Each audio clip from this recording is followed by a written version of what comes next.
ou mais, né, no âmbito das ciências sociais, que a gente gostaria de trazer essa discussão mais específica sobre administração política.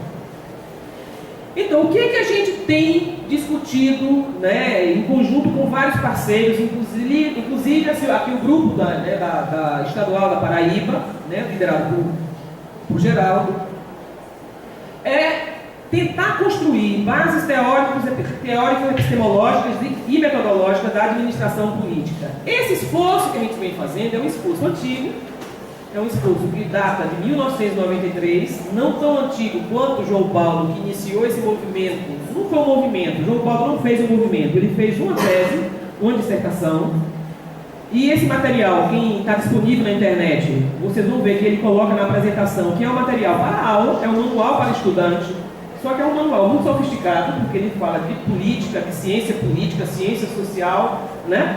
Inclusive também fala de planejamento. Então essa discussão ela foi iniciada por mim e pelo professor Reginaldo, mas não se limita a gente. Digamos que a gente conseguiu perder tempo ou encontrar tempo, né, para fazer essa reflexão, né? Por que a gente começou a adjetivar a administração? Né? Quando a gente coloca um adjetivo, política, né? Depois da expressão administração, a gente está adjetivando, não é isso? Então, administração política, administração social, administração corporativa, a gente poderia colocar qualquer uma desses adjetivos. Nós escolhemos a administração política por reconhecermos que a administração é tudo aquilo que João Paulo disse antes, que a gente apontou aqui. Só que ele disse em 67 e ninguém, a não ser os seus alunos, leram isso e esqueceram. Nós encontramos na nossa escola esses rascunhos de João Paulo em 2006. O professor Pinho, que é o professor da nossa escola, era editor-chefe da revista OIS, que é a nossa revista de Organização e Sociedade, disse: professor Reginaldo, olha, eu encontrei esse material, assim, jogado numa caixa perdida lá na biblioteca, estava fazendo a parte de, como é que chama? Digitalização, né, do material da biblioteca. E eu acho que tem a ver com o que vocês estão estudando. Vamos reeditar esse trabalho de João Paulo? Nem ele lembrava mais desse trabalho. Mas é um trabalho primoroso, ou seja, e digno de ser algo integrado na literatura, né, dos alunos que estudam administração, inclusive daqueles que estão iniciando o curso de graduação. Eu acho que já o aluno do primeiro semestre já tem condições de discutir aquilo que ele coloca ali, né? Então, o que é que nos provocou, né, essa reflexão? A gente ainda desconhecendo esse material, ou essa provocação de João Paulo. Nos incomodava, enquanto pesquisadores e professores ou funcionários da escola de administração, conviver com vários amigos e alguns inimigos. A gente convive também com inimigo, né? Particularmente os economistas, que diziam que a gente não produzia nada de decente ou nada de consistente, que a administração, que o administrador era um engenheiro mal formado, que o administrador era um ferreiro, era um profissional técnico, não precisava nem ser bacharel. Então isso nos incomodava muito dentro da universidade. E a gente, como a área de administração pública, que sempre foi forte na nossa escola, tinha uma formação de ciência social pesada, então a gente conseguia se salvar nessa discussão e nos debates e na produção acadêmica, mas aqueles que estavam na área de corporação, na área corporativa ou de empresa, continuavam sendo chamados de mal formados e mais tarde de neoliberais. E aí esse estigma foi nos incomodando e a gente começou a refletir: o que tem de errado com a administração? E como o Reginaldo é um administrador desde a origem, ele foi aluno da escola de administração que a gente trabalha, ele descobriu que uma grande parte de estudantes de administração na nossa escola entrava em crise no mesmo momento que ele entrou quando foi estudante dessa escola, do quarto semestre. Então ele disse que quando chegou no quarto semestre, ele disse assim: bem, o que é que eu vou ser? Eu vou ser ferreiro, eu vou ser engenheiro, o que é que eu vou ser como administrador? Então ele entrou numa crise existencial e queria desistir do curso. E foi orientado que não o fizesse. Ele seguisse na carreira de mestre e pós-graduando, né? E que ele ia encontrar a resposta. Nunca encontrou. fez o mestrado na EBAP, em administração pública, melhorou um pouquinho, mas não resolveu o problema. Aí desistiu da administração e foi fazer economia na Unicamp. Ao fazer economia na Unicamp, ele redescobriu a administração e disse: olha, essa economia que a gente está estudando aqui não é economia pura, isso é administração. Aí ele se reencontrou com a administração e volta para a UFBA, no doutorado dele, no pós-doutorado dele, disponível para a gente poder fazer essa discussão sobre administração política. Claro que ele me convidou como historiador, eu disse: eu topo, mas eu não sabia o que era aquilo, o que é administração política. Então o primeiro esforço nosso foi pesquisar na literatura internacional e nacional, nos dicionários todos que existiam, né, de política, de sociologia, de administração pública, o que é administração política, e não encontramos nada sobre isso. A única referência que a gente encontrou foi o dicionário de Bobbio, que é um dicionário de política, no verbete de administração pública. Ali existe uma chamada pequenininha, ele diz assim: administração política, e definir a administração política como um processo de descentralização do poder federal ou do poder central para o poder local, né? Então a gente foi tomando isso como base e fomos seguindo nossa reflexão, mas sem muita consistência teórica. A gente sabia que tinha algo, que a administração era mais do que técnica, não conhecíamos o texto, literalmente, de Geobaldo. Então a gente começou a discutir, então, quais foram as questões que nortearam a nossa discussão inicial. Então a gente queria descobrir se a administração tinha base científica no sentido puro da palavra. A administração pode ser uma ciência, ou a administração é uma técnica mesmo, ou é uma arte. Se é uma arte ou se é uma técnica, por que a administração precisa formar bacharéis e não forma só técnico, né? Se é um campo científico, qual é a sua base científica para isso, né? E aí a gente começou a pensar: existem fatos e atos administrativos que mereçam ser investigados como um campo científico? E aí a gente acha que sim, hoje a gente tem convicção que sim, naquele momento a gente achava que talvez, né? Então a partir daí a gente começou a pensar se a administração ela poderia contribuir para o reconhecimento de alguma função política ou função social do administrador. Então, se a administração pudesse vir a ser uma ciência, então o administrador teria uma função política e uma função social, ou seja, ele transformaria as relações sociais de produção e distribuição na sociedade. Se não é uma ciência, ele reproduz apenas um modelo ou uma concepção que o outro campo está fazendo por ele.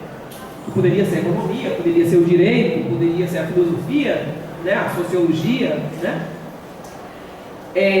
Como a administração pode contribuir para a transformação das relações sociais? Então a gente queria perceber, a gente queria algo mais, a gente queria não ser pessimista, entendeu? A gente queria ser, né, construir uma base crítica, um pensamento crítico, mas um pensamento crítico não pessimista, que a gente não se limitasse a só constatar a realidade, a interpretar a realidade. A gente queria transformar essa realidade. Então a gente encontrou na administração política um espaço que a gente poderia fazer essas duas coisas, ou seja, fazer reflexão e reorientar ações, né, ou práticas. Então a origem e evolução da discussão sobre a administração política está um pouco nesses artigos, nesse primeiro artigo que a gente fez, que eu acabei de falar. Foi publicado na RAPO, que é a Revista de Administração Pública, né, da GV do Rio de Janeiro. A Administração Política Brasileira, foi escrito por mim e por Reginaldo, 93. Não sabia nem o que era direito ainda, administração política. Foi uma aventura, certo, para mim? Mas é um texto bom. É um texto bom por quê? Porque a gente faz uma revisão da administração pública brasileira em uma outra perspectiva. Então é um texto muito usado por quem faz concurso público hoje no governo federal, porque ele é uma síntese dos anos 30 até os anos 90 no Brasil. Então a gente fez um período histórico grande, né? Um livro clássico, que a gente considera clássico na nossa discussão, Administração Política como Campo do Conhecimento, que é esse livro aqui. Depois, mais na frente, em 2009 também, mais ou menos, em 2008, a gente criou a Revista Brasileira de Administração Política, onde está publicado publicado esse segundo artigo, Base Teórica e Metodológica da Administração Política. Criamos um Seminário Nacional de Administração Política, que a gente começou a fazer na UFBA, né? Depois ele foi integrado com o Prêmio Monográfico de Administração Política João Baldo Ribeiro, em 2009. Ele acontece a cada 2 anos, vai ser em 2014. Vocês estão convidados, através dos professores aqui representados, que se integrem nesse programa, para que vocês possam, os TCC de vocês, né? Você não tem mestrado ainda, né? Mas os TCCs podem concorrer, tem categoria de monografia, o prêmio é razoável. E o Encontro de Administração Política para o Desenvolvimento do Brasil, que a gente acabou fazendo o 3º evento aqui, né, em Campina Grande, no ano passado, não foi isso? Então, hoje a gente considera que nós formamos uma rede de instituições e também de pesquisadores, que a gente chama carinhosamente de manifestantes, porque a gente acha que nós somos manifestantes antes dos protestos de junho de 2013. Nós já somos manifestantes desde Garanhuns, 2010, né, que foi o primeiro encontro nosso. Então nós lideramos esse movimento, depois a GV do Rio de Janeiro e a GV de São Paulo, a UFAL, que é a Federal de Alagoas, a UESP, que é a Estadual de Santa Cruz da Bahia, a UF, que é a Federal Fluminense, a UESP, que é a Sudoeste da Bahia, estadual também, a UNB, a Federal de Minas, vocês aqui, a Universidade Estadual do Ceará, a Universidade Federal do Ceará, e aí está ampliando nossa rede. Então a gente teve um último encontro agora em Vitória da Conquista, e dali surgiu uma possibilidade de fazer o primeiro encontro de administração política na África. A gente está tentando fazer em Moçambique, com os países de língua portuguesa. Nós estamos buscando aí, porque parece que Moçambique estava se candidatando, mas parece que está meio em guerra, meio em paz. E a gente está vendo se vai ser viável. Mas a ideia é que Guiné-Bissau, Moçambique, Angola, Timor-Leste, Goa, os países de língua espanhola e portuguesa, organize esse primeiro encontro, que foi uma provocação feita por uma moçambicana que estava no evento em Vitória da Conquista e ficou muito incomodada com a fala do diretor da FAPESB, que é a Fundação de Apoio à Pesquisa da Bahia, e desafiou a gente no Brasil, porque o Brasil estava exportando tantas coisas que não eram boas para a África, né? A gente agora está exportando tecnologia de ONG, tecnologia de inclusão social, e aí a gente disse que, provocando essa menina, essa estudante, que é de doutorado, da UFBA, essa moçambicana, que não, que a gente poderia exportar coisas boas, e uma das exportações seria a administração política. Ela topou e está tentando organizar.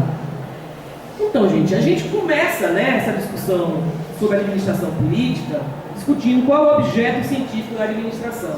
Não chegamos a um consenso, isso é bom, e a discussão é boa no sentido de que a gente está aberto a esse debate. Então, existe um grupo de professores da própria escola de administração que acreditam e defendem que o objeto de estudo, o objeto científico da administração política ou administração geral é a organização. Nós achamos que não, que é a gestão. E nessa discussão nós estamos até hoje e fomos buscar como é que a gente consagra ou identifica um objeto científico de uma área de conhecimento. Esse é o primeiro exercício nosso, que é ciência, né? Para ser ciência, vocês sabem, de uma forma simplória, que eu simplista, né? Para ser ciência, você tem que ter um objeto próprio seu, um objeto autônomo seu. Então, se eu perguntar para vocês, qual é o objeto científico da psicologia? Vários de vocês vão rapidamente identificar o indivíduo. Então, a psicologia se ocupa das pessoas, dos indivíduos, da sua psique, não é assim? Qual é o objeto científico das ciências sociais? A sociedade, diferente do indivíduo, não é isso? Qual é o objeto científico da antropologia? A cultura humana, o homem produzindo cultura. E aí você vai, né? A economia, idem. Aí, qual é o objeto da administração? Na aula, né? Eu acho que a gente faltou essas aulas, aí a resposta é a organização. Então a gente foi e pensou assim, bem, vamos lá, vamos testar e ver se a organização tem fôlego ou não para ser um objeto científico. E aí a gente foi debatendo, inclusive com o Guerreiro Ramos, né? A organização organização tem condição de ser um objeto científico da administração? Na nossa concepção, não. Por quê? Por uma simples razão, porque a organização ela acabaria sendo um objeto muito volúvel da administração, se fosse um objeto da administração, e não seria um objeto exclusivo da administração, porque a organização acaba sendo um objeto de desejo de várias outras ciências, desde a engenharia, com a engenharia da produção,